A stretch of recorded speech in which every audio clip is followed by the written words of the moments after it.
अस्सलाम वालेकुम एवरीवन। उम्मीद है आप सब लोग खैरियत से होंगे and welcome back to our weekly session. आज जो है हमारे साथ नवाज मौजूद है, CEO of the share securities. तो आइए वेलकम करते हैं एंड आज की मार्केट के अपडेट्स देते हैं। अस्सलाम वालेकुम सर। Welcome, thank you. जी सर, सिर्फ आज जैसे कि जो है वो मंडे था, फर्स्ट डे था वीक का, तो आज जो है वो हमने कुछ चीजों में जो है वो एग्रेसिव बाइंग देखी। और जैसे कि फेडरल बैंक में और यूनिटी वगैरह में और कुछ चीजों में, जैसे कुछ सेक्टर्स में जैसे कि steel sector, oil and gas sector और सीमेंट सेक्टर की बात करें तो हम लोग की सेलिंग आती रही। तो इसकी क्या वजह थी? क्योंकि ऑयल एंड गैस सेक्टर में कुछ दिनों से काफी अच्छी न्यूज़ आ रही थी, लेकिन इसके बावजूद आज जो है वह एग्रेसिव बाइंग नजर नहीं आई इस सेक्टर में। तो इसकी क्या वजह थी? जी देखिए, आज की मार्केट में हमने देखा मार्केट तो 1000 पॉइंट पॉजिटिव थी, फिर मार्केट तकरीबन कुछ पौने 400 पॉइंट्स के करीब पॉजिटिव क्लोज हुई है। और आज ओजीडीसी एंड पीपीएल में भी काफी अच्छा इंटरेस्ट था।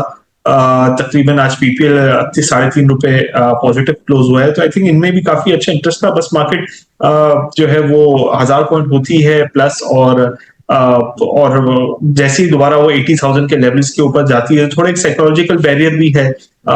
और फिर जो है वो तो मार्केट में थोड़ी सी हमने प्रॉफिट टेकिंग देखी टुवर्ड्स द एंड, बट ऐसी कोई बात है नहीं या ऐसा कोई रीजन नहीं है जिसकी वजह से जो है वो कोई प्रॉफिट टेकिंग आ रही हो। आई थिंक ये एक नॉर्मल मार्केट अब बिहेव कर रही है। आज इन्फ्लेशन का नंबर आया, बहुत अच्छा नंबर है, 12.6%। इंटरेस्ट रेट्स कट होने के चांसेस हैं, तो हम ओवरऑल जो है वो सीमेंट्स में एक्टिविटी जो है या सिक्लिकल स्टॉक्स में जो एक्टिविटी वो आगे देख सकते हैं। तो ओवरऑल मार्केट का मोमेंटम पॉजिटिव ही लग रहा है आगे चलते हुए। तो ऐसी कोई खास वजह नहीं थी जिसकी वजह से जो है वो प्रॉफिट टेकिंग देखी गई।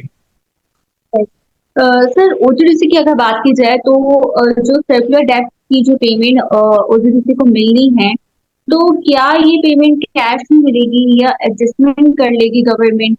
क्योंकि सुनने में आ रहा है कि सिर्फ जो है वो 10 अरब डॉलर जो है वो कैश मिलेंगे, बाकी एडजस्टमेंट हो जाएगी। तो क्या आपकी क्या अपडेट है? जी देखिए, इसमें जो प्रिंसिपल जो था वो पूरी कैश में पेमेंट होगी। इसके अलावा जो मार्कअप पेमेंट्स हैं वो तो अगले साल से जो है वो इंस्टॉलमेंट स्टार्ट होंगी। तो इस तरीके से नहीं होगा कि एडजस्टमेंट एंट्री हो, ये एक प्रॉपर कैश ट्रांजैक्शन होगी। सही। सर, जैसे कि हम ये भी देख रहे हैं कि मार्केट पे जो है वो वॉल्यूम नहीं था आज। एज सच ना इन्वेस्टर्स जो थे कुछ गायब थे, तो एक अजीब सा जैसे कि माहौल था। तो क्या वजह है? क्या ये कोई बड़ी करेक्शन आ सकती है, इसलिए जो है वो ये आज जो है वो सिनेरियो था? तो आपका क्या जो है वो अपडेट? जी, बिल्कुल, मेरा ख़्याल ये है कि जो है वो आज बैंक हॉलिडे भी थी। बैंकिंग सेक्टर जो है वो बहुत ही सिलेक्टिवली ट्रेड करता है।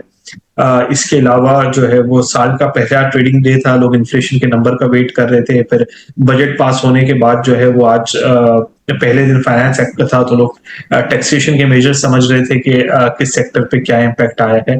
तो ओवरऑल जो है वो मार्केट का मोमेंटम जो है वो थोड़ा-सा मिक्स्ड था, तभी वॉल्यूम्स कम थे।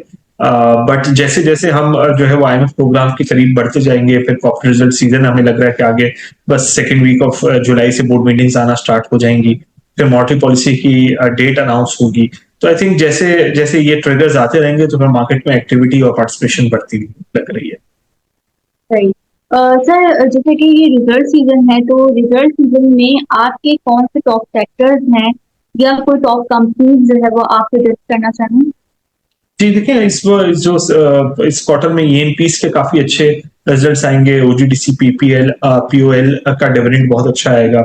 इसके अलावा बैंकिंग सेक्टर जो हर क्वार्टर डिविडेंड देता है, फिर फर्टिलाइजर सेक्टर हर क्वार्टर डिविडेंड देता है, फिर पावर सेक्टर में हम डिविडेंड्स देखेंगे। तो आई थिंक ये जो ब्लू चिप सेक्टर्स हैं, इनके काफी अच्छे रिजल्ट्स आएंगे।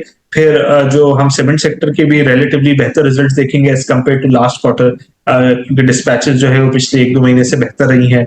और कोल प्राइसेस भी नीचे थी, तो इनके मार्जिन्स भी इस क्वार्टर में बेहतर रहे हैं। तो आई थिंक मेजर ये जो टॉप सेक्टर्स हैं, ENP, banks, fertiliser, cements, power, इनके जो है वो काफी अच्छे रिजल्ट्स हैं। सही। सर, केमिकल सेक्टर जो है वो काफी दिनों से जो है वो नॉन परफॉर्मिंग नजर आया। और ऑटो सेक्टर का ऑटो पार्ट्स की, ये दोनों जो है वो काफी दिनों से नॉन परफॉर्मिंग नजर आ रहे हैं। तो क्या खास वजह है? क्या इम्पोर्ट बंद है इम्पोर्ट बंद होने की वजह से ये सिनेरियो है, या टेक्सटाइल की एक्सपोर्ट नहीं हो रही, इसकी क्या वजह है? क्योंकि केमिकल सेक्टर जो है वो बिल्कुल परफॉर्म नहीं कर रहा, और ऑटो सेक्टर तो परफॉर्म कर रहा है लेकिन उसका ऑटो पार्ट परफॉर्म नहीं कर रहा, तो क्या वजह है इसकी? देखिए ये आपने जो सवाल किया with regards to chemical sector के इंटरनेशनल मार्केट्स में मार्जिन इस वक्त काफी वीक हैं, और वही आपके जो है वो ट्रांसलेट होते हैं टू देयर प्राइसेस। तो आई थिंक इसी वजह से हम ईपीसीएल डॉट कैम या chemical sector as a whole में कोई खास एक्टिविटी नहीं देख रहे हैं। जैसे हम देखेंगे कि इंटरनेशनल मार्केट्स में थोड़ी सी प्राइसिंग बेहतर होगी, मार्जिन बेहतर होंगे, तो वहां पर जो है वो फिर हम सेक्टर में इंटरेस्ट देखेंगे। जो आपका सवाल ऑटो पार्ट सेक्टर से है, हमने देखा कि जो है वो थोड़ी सी बेहतर मूवमेंट्स थी ऑटो पार्ट्स में, खासतौर पे थल में पिछले दिनों में, बाकी जनरल टायर में अच्छी मूवमेंट थी, पर हमने बैटरीज में अच्छी मूवमेंट देखी एक्साइड और एटलस बैटरी में।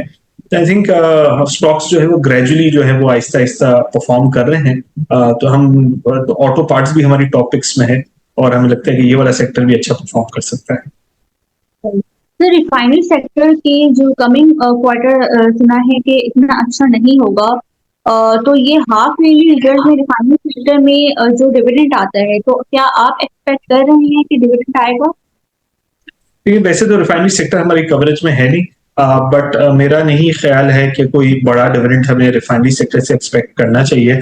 एटीआरएल पॉसिबली दे सकता है, बट जो है वो ओवरऑल मेरा नहीं ख्याल कि हमें कोई जो है वो कोई मेजर डिफरेंस इससे एक्सपेक्ट करना चाहिए। सेशन को रैप अप करते हुए लास्ट क्वेश्चन पूछूंगी, कल सेकंड डे है ट्रेडिंग का, तो आपकी क्या टॉपिक्स हैं और कुछ सजेस्ट करेंगे इन्वेस्टर्स को किस पर फोकस करें? जी बिल्कुल, मेरा ख्याल ये है कि मुझे सीमेंट्स यहाँ से बेहतर लगता है। जो बजट में टैक्सेस बढ़ाए थे एफईडी, वो आज के दिन में जो है वो सीमेंट मैन्युफैक्चरर्स ने पास ऑन कर दिए हैं। हमने देखा कि सीमेंट की प्राइसेस इंक्रीज हो गई हैं।